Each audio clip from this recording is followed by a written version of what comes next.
Right. Scott, how straightforward was the selection, including that three? Was that the trickiest?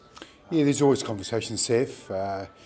When Caleb came back, felt it was the best mix, the best balance for us to put Bowden as a fullback and Will on the wing. They've had a great combination there, all three of them have, so that's what we've gone for. You've regularly played Will Jordan as a fullback through your coaching career, obviously. So what's the thinking behind the shift and then Bowden to fullback? I played some great test footy on the wing. And we just because he stayed on the wing doesn't mean he can finish at fullback, and that's what we tried last week with Bowden to come on. He was covering 10 and fullback at the stage, so you're always trying to make sure you get your balance of your squad right and give guys opportunities and best team to finish matches. So we've gone for that group this week. An intriguing bench. Intriguing? What part? Tossie gets a big chance. Parsy, yeah. Well, Parsy Tossie, he's a hell of an athlete, hell of a man, brought a hell of an energy when we named him. It was it's a special moment for him. It's great that he went back and played some good footy and then come straight in, and it was, it's been tough for Fletcher, but an opportunity for someone else. Yeah. What's been made of the last 20 minutes of games recently? So what do you want to see from the bench? Will you use it differently? How's that thinking? Well, every test's been different for us. I think there's, you go through a set of rules, you go with a bit of factor and feeling and how many tackles and the context of the game and where it sits. And look, we're aware, we're always trying to be the best we can and make sure they come on and make an impact at the right time. You've got to get all the full facts. There's a few reasons people aren't coming on at the different times and these different factors, but we've considered it all, done a little bit of homework and make sure that we can put the best team on at the right time, and yeah. It's a balancing act, isn't it? It is a little bit of a balancing act, and you manage it the best you can. Is Ethan Blackadder still under an injury cloud? Or? Yeah, Ethan's still injured. His hamstring's not quite right for this weekend. I suppose the flip side of that is another chance for Wallace. I suppose he was obviously really impressive in Cape Town. And what's your kind of message to him this week when he gets another chance in another big test?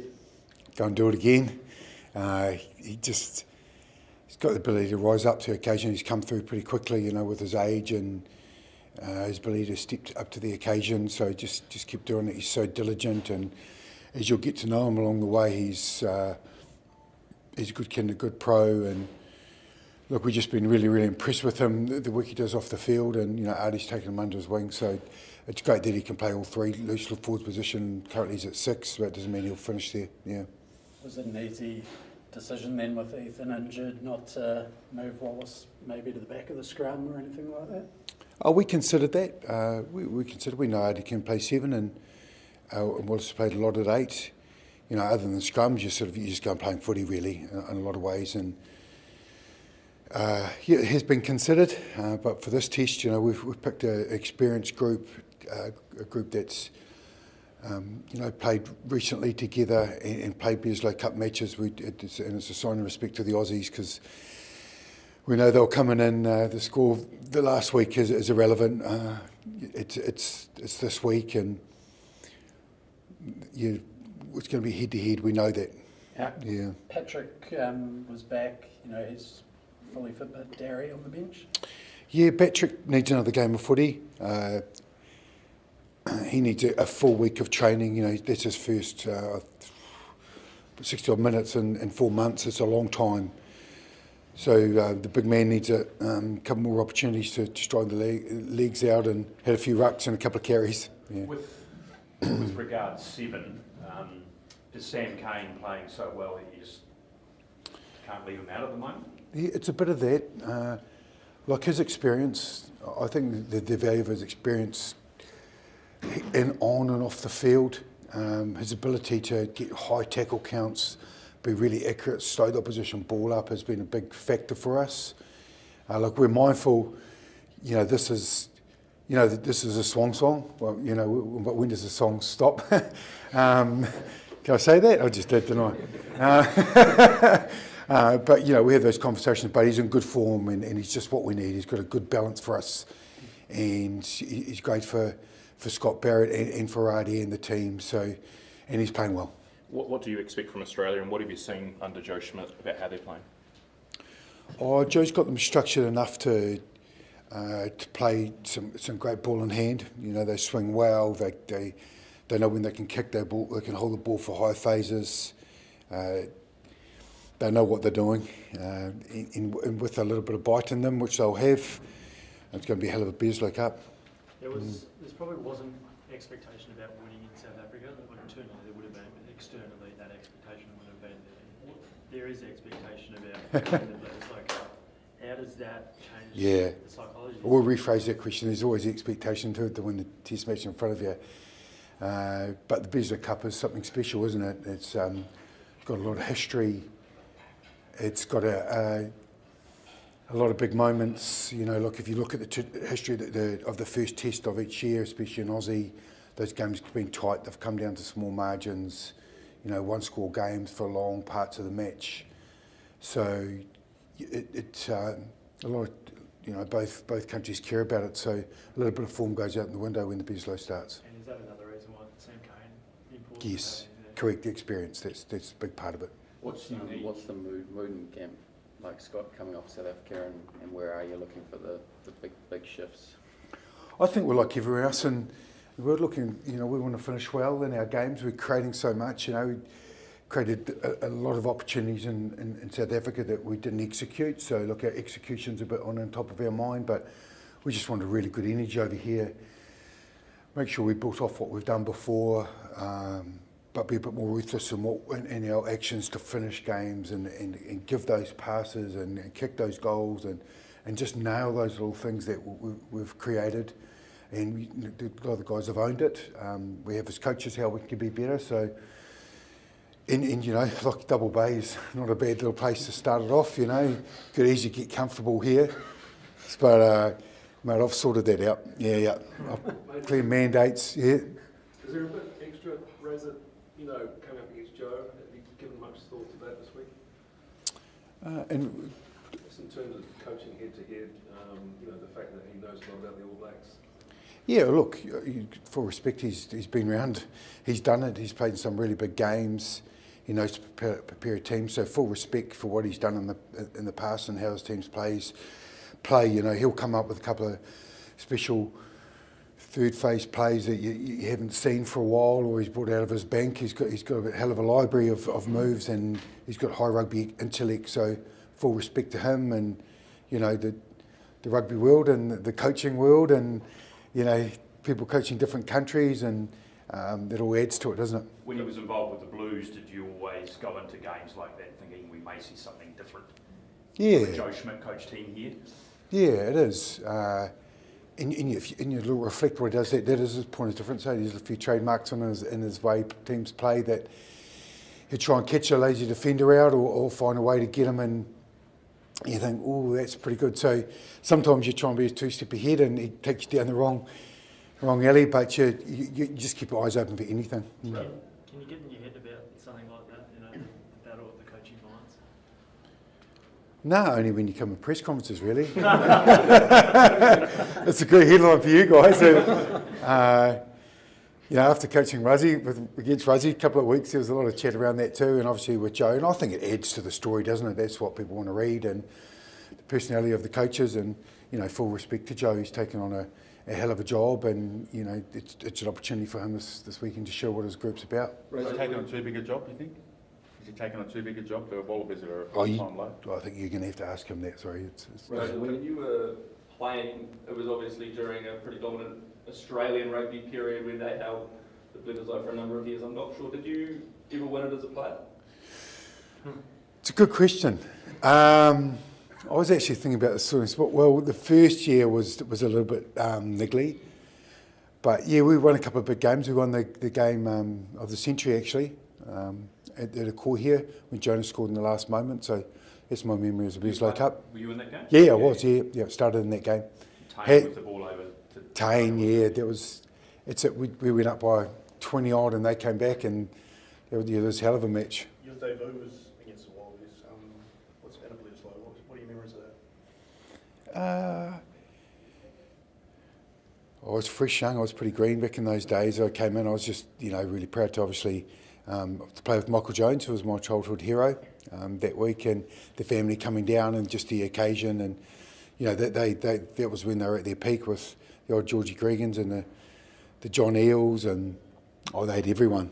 I think that was a big old year. That was 1998, and it's got that little feeling again. I think it's just, you reflect back as a player, but obviously as a coach now, just the history and responsibility that comes with the Bledisloe and the performance that's required.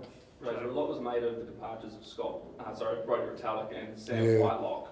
But how impressed have you been with the way Tupavati has stepped up this year and I suppose really grown into a top quality test player and sort of filled that void in a way? Yeah, it's been incredible.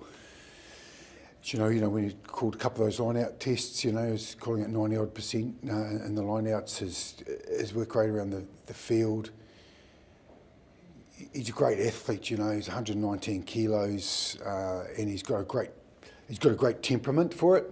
So we're pleased that all his hard work has come to where he is now, and he's starting second row for the All Blacks, and he's really important to this group. He's done well. Jay's likely to make a halves change with Nick White coming back in. What is it? Have you got the team here? Yeah. Oh, okay. Well, anyway, but Nick White, what does he do?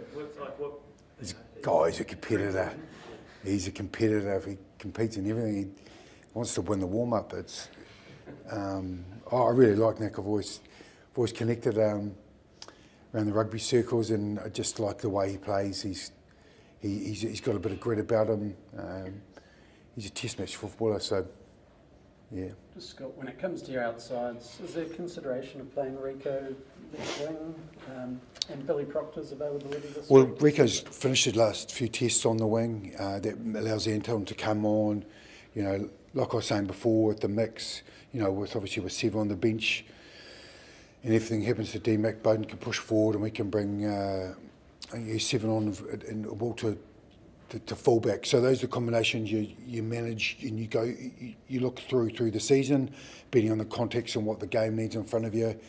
If you're ahead, if you're behind, or whatever the examples are. So those are the mixes you're always looking for to make sure you can play a couple of positions. And obviously Rico's been great when he's gone to left wing. What's impressed you most about passing? I think he was a number 8 until a few years ago. So ball playing and... Tamati Williams is number 8 too, coming through school. So a couple of big boys that have, made that big decision to go forward, and they're skillful, they're big, they've got good feet, they understand the game well, and Kerry, but he's worked really hard at his craft, Sav. Jace Ryan and him got a great relationship. Jace earlier in the season said he's my man, and he's a test footballer. He's got the size, he's a unit. He's first to most meals, but he's got a great mate. He's got a great sense of humour, but he can, when he crosses the line, he can switch. So he's a good balance for us. You had those home tests, Argentina, away to Africa, now to Australia. Do you feel as though, given new coaches, new management, a lot of new structures, that everything is probably calmed down now or quietened down, if you can? Well, everything's set now. Everyone knows how the weeks work and the language and the mindset for the weeks that's required, and everyone's got their hands dirty enough to know what's required during the week. And being away, being on tour, which is a gift of what rugby gives you, is you find out a little bit about yourself as a group, because you spend a lot of time together. And this is just another week, so we've got enough weeks under our feet to get our rhythm. Is this your most important test in charge this year? Yeah. Yeah, just because of the legacy, the history. Yeah, it is, yeah. Does it make you sleep comfortably, or are you excited about it? Or how do you feel? Like you wait a long time for this one? Yeah, look, I sleep well because we get the process right, and you get everything in place, and we put a lot of preparation into this match, as the Aussies would, and that gives you There's sort of underlying confidence in going into it, but also it's always a little bit of trepidation. That's the appropriate fear that comes with any sport, or especially contact sport, and the ability to make sure that, you know, my job is to get the mindset of the group right ultimately, and that's my focus. Have you got a chance to get out in the water, Bruce? Yeah, I have got wet. Thanks, Pat. Had a wee surf around in Bronte yesterday. It was good. It was good. It was a great morning. So It's actually quite good to be, you know, South Africa, you sort of probably feel a little bit under siege when you come to a place like Sydney and it's warm and sunny, and the Aussies might give you a bit of jip and that, but it's quite vibrant. Yeah, it is. It's Kiwi, like, you're walking everywhere, and it's good luck, Razor, and all the best. And a few Kiwis have done all right. They've come around Double Bay, around Bronte and stuff. But it was good. It was actually yesterday. I had a surf with Joey Johns, so it was entertaining. He enjoys his rugby. He knows his footy. I was really impressed with him. He loves a standoff, you know, or a 10, and he knows the details of them. He's still in love with Carlos Spencer, and he knows all the pivots, you know, from, you know, when are you getting Richie back? And oh, Jesus, gone global. So it was entertaining, but yeah, it's a special country, Aussie. What's the connection there with him? He just mate knows a mate. Yeah. What was his biggest advice, or, you know, anything, any tips? What was he talking about? The breaks, Bronny. Yeah, it was actually. He knows the surf break was more surf chat than when we were out in the water. But he was, he's good. He's just a good rugby man. Yeah, he's a good rugby man, good rugby league man, and it was good to get out in the water. Sorry, who reached out to who there? Oh, geez, that's too much now. Thank you. Cheers, everyone. Artie, how much does the playing of Bledisloe and Sydney mean, and how have preparations gone this week? Yeah, it's exciting. It's obviously a lot of rich history between the two teams. So it's a huge task ahead, but really excited. What have been the messages coming out of South Africa as you approach the Bledisloe? Yeah, I think, you know, we looked at the game and obviously the opportunities we're creating, but we're just not finishing them. It's just around us players being able to see things in those moments and make calls in those moments. So, you know, this week we've kind of taken those lessons, and then obviously with what Aussie bring, we're just trying to find our game pretty much, worry about ourselves and know what they're going to impose and go about it this week. How optimistic do you actually have to be, given I know you didn't get the results you wanted, but Yeah. I suppose the progress you did make and the signs you did show in South Africa, do you actually have to stay quite optimistic about the progress you're making? Yeah, like everyone has are different in how they deal with this. I'm the optimistic type. Like, you know, what a great challenge for us to be able to show New Zealand and the country that, you know, you can take 5 steps backwards or 2 steps backwards and propel, you know, a couple ahead. And that's just like life. Sometimes you get knocked down, but it's how hard you can get back up. And what a way for this team to be able to be a vessel for that and show, you know, the country that we can bounce back and get our feet on the ground again. So this is another week where we can try and do that. Archie, what does your selection mean to you? No, it means heaps. I've been in the team now for a little while now, and people still ask me if it's still sunken in, and you know, like being able to, or getting the chance to, or the opportunity to put it on this Saturday. It's a huge privilege. You know, it's a jersey that a lot of people would die to wear. So getting the opportunity to wear it again this Saturday is going to be huge, especially in this match as well. So Has this year been still feel like a whirlwind? No. Super Rugby then into All Blacks. Yeah, it's been pretty hectic, but you know, the boys like Artie, Mamba, and those boys make the transition pretty cool. So Thanks, mate. Yeah, yeah. So it's been pretty nice on the team, but yeah, these boys helped the transition into the team pretty well as well, and especially Razor and Scotty, and Mutt, they're great coaches. So they're taking me in with open arms, and yeah, I've learned heaps. What do you learn off a guy like Artie Sari? well, he's been in the team for a while now. He's a he's a great footy player.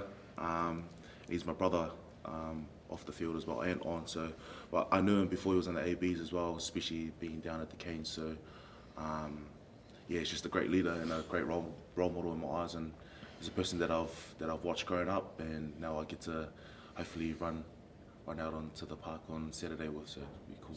You make him look small too. Pardon? You make him look small. Yeah, but when we do tackling drills, he lifts me up like I'm like a feather. So.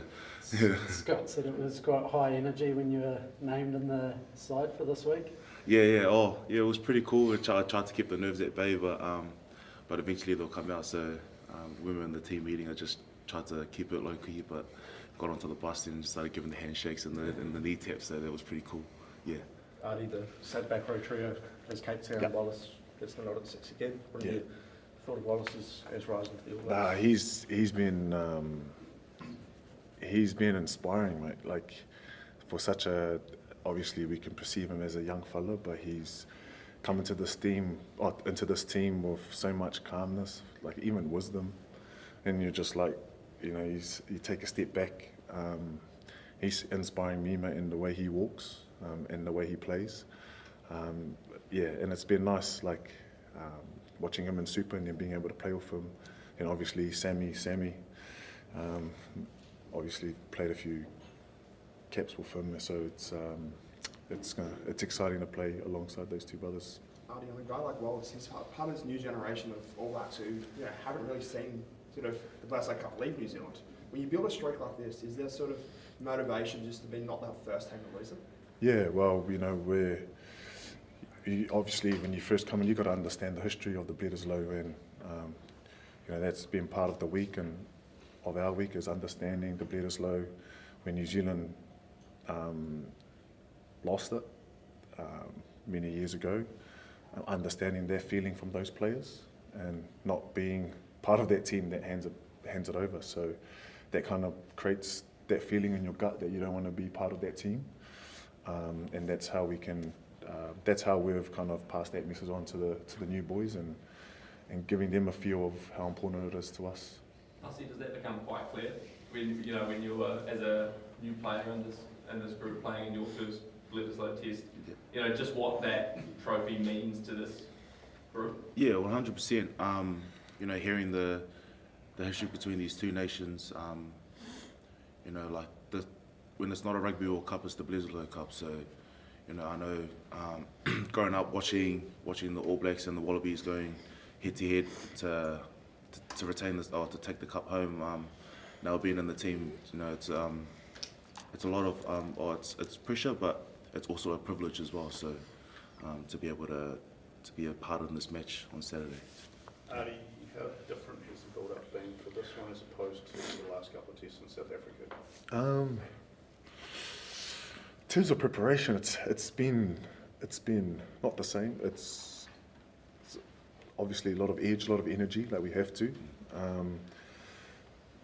Obviously there was energy in Africa, but you know, coming off being at home, you know, we can't dwell. So there's a lot of energy,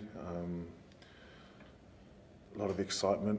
Like our preparation, we're trying to just release the shackles and just play. And when you see great All Blacks teams play, they look like it's just they're in a flow state. So we're just trying to navigate that space. But there's been a lot of energy. Bus has been part of that, in the gym, off the field, on the field. A lot of energy, a lot of excitement. But yeah, just building that edge nicely towards it. How much pressure is there not just to win, but to put in a really dominant performance? Yeah. Oh. Depends how you look at pressure. Hey, Bus. Depends how you look at pressure. Pressure for me is people at home not being able to eat, don't have homes. Here is a privilege. Exactly. It's a privilege. Yeah. Like for us, rugby is a game and a sport that we love. Understand that people care deeply about it. So that's that side, and then that's the perceived pressure. But for us, it's all about going out there and like going back to the basics of having fun, being excited, and hopefully that nullifies the perceived pressure that people put upon ourselves. So, yeah, when you go around everything, it comes back to just enjoying yourself, having fun, working hard. Hopefully it nullifies the pressure that you say. You spoke in a similar fashion, I think, before the Argentina game at Eden Park in that first half, you blew them away. Is that the type of football you want to play again? Break those shackles. It'll be sunny, afternoon kick-off on Saturday. I think we are in most parts of the game. Like, we are playing like that. We're creating great opportunities in our game. It's just we're not being able to take those opportunities and finishing them off, whether it's through accuracy in our tackle D. So we are playing that rugby. It's just about playing a bit more. And when big moments do come, it's either you're tightening up or you're actually being free, you're actually being wide open and seeing that space. So we're trying to, I guess, train that way for longer periods of time. Will we see Artie with the ball in hand more on Saturday? With a few Wallabies hanging off and making those Yeah, hopefully. But when Bussy gets on, I give it to Bussy. And Wally, if you see the size of their legs and their quads, oh my gosh, give me some of that. Obviously, Pussy's a converted nut break. Can you still see has he still got a loose forward instinct? Can you see him still? Yeah, when you're around the corner, it's like he's trying to get into my ball carrying position. Get out of the way. But it's a huge testament, because obviously being a number 8 for so many years and then transitioning to play prop, and being an international prop, not many people can do that. But when you've got the heart and size of Bus, and obviously if you know the journey that he's come from, it's a testament to his heart and his family and his dedication. But yeah, you can still see it. Like, I always try and tell him, get the ball in your hands, because he's a hard man to stop. Whose call was that? It was mine. Yeah, so obviously I played coming through high school and playing club as well, but the lockdown in 2020 hit, so, and in that lockdown, food was my best friend. So, yeah, so I gained a few kicks, and then we came back and we did a yo-yo, and I had a shocking score, and that was when I made the call. Had to talk with my partner as well, and it was kind of just ego. And what team were you in then? I was down in Invercargill. It was when I was playing for the Southland Stags. Yeah, so it was more of like an ego thing, telling myself that I didn't want to change from 8, but you just didn't want to hit the high Broncos score. Yeah. But I knew that that it was a good change for me, and it would have been a new challenge as well. So I feel like if I hadn't have changed, I wouldn't be where I'm at the moment. So was it club level and then into the Stags to yeah. top? Yeah, so I ran that after lockdown, played prop, had no idea what I was doing because I was at tight head, getting pumped every scrum. And then it wasn't until I finally, then I made NPC, and we had Daniel Cron come in, and he was with Richard Watt, that was coaching the Steamers at the time, and kind of learned a lot off him. And then now through Whopper at the Canes, and then now Mutt. So heaps of great coaches along the way as well. So So Stags to Steamers. Yeah, Stags to Steamers. Yeah. And the yo-yo, what was it, the beep scores are pretty good now? I hope they are now. I haven't done it in a while. It's just the Broncos, but when I hear yo-yo, nightmares. What was the go-to in COVID? Was it life oysters or fish and chips? What was it? Oh no, we couldn't get that in lockdown because that's a good question. Yeah. It's a trick question. No, it was lockdown then, so it was just making use of my partner's cooking. So it was good. Whatever she cooked, I never said no. Sweet team. Thanks, guys. Thank you, guys.